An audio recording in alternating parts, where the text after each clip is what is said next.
آج میں آپ لوگوں کے ساتھ سورہ محمد کی اہمیت شیئر کرنا چاہتا ہوں۔ یہ وہ سورت ہے جو نبی کریم صلی اللہ علیہ وآلہ وسلم کے نام پر نازل ہوئی اور بہت برکت والی سورت ہے۔ اگر یہ بات آپ تک پہنچی ہے تو اسے ایک ریمائنڈر سمجھیں کہ شاید اللہ آپ کو اپنی طرف بلانا چاہتا ہے۔ اگر آپ کسی پریشانی میں ہیں، چاہے شادی کا مسئلہ ہو، اولاد کی خواہش ہو، رزق میں کمی ہو یا زندگی میں رکاوٹیں آ رہی ہوں، تو سب سے پہلے اللہ کی طرف رجوع کریں اور قرآن سے تعلق مضبوط کریں۔ کچھ لوگ کہتے ہیں کہ فلاں سورت پڑھنے سے فوراً یہ مل جائے گا، وہ مل جائے گا، لیکن یاد رکھیں قرآن کوئی جادو نہیں، یہ ہدایت ہے اور اصل اثر یقین، اخلاص اور عمل سے آتا ہے۔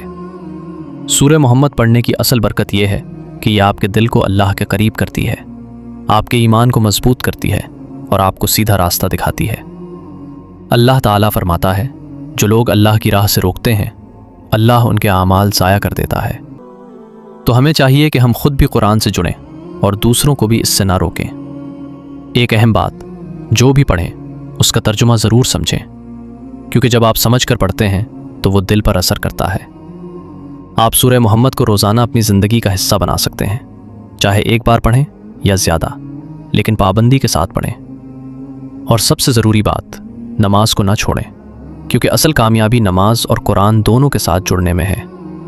یاد رکھیں، قرآن شفا ہے، لیکن صرف پڑھنے سے نہیں، سمجھنے اور اس پر عمل کرنے سے۔ تو آج نیت کریں کہ ہم قرآن کو صرف پڑھیں گے نہیں، بلکہ سمجھ کر اور دل سے اپنائیں گے۔ اللہ ہمیں قرآن سے سچی محبت عطا فرمائے اور اس پر عمل کرنے کی توفیق دے۔ آمین۔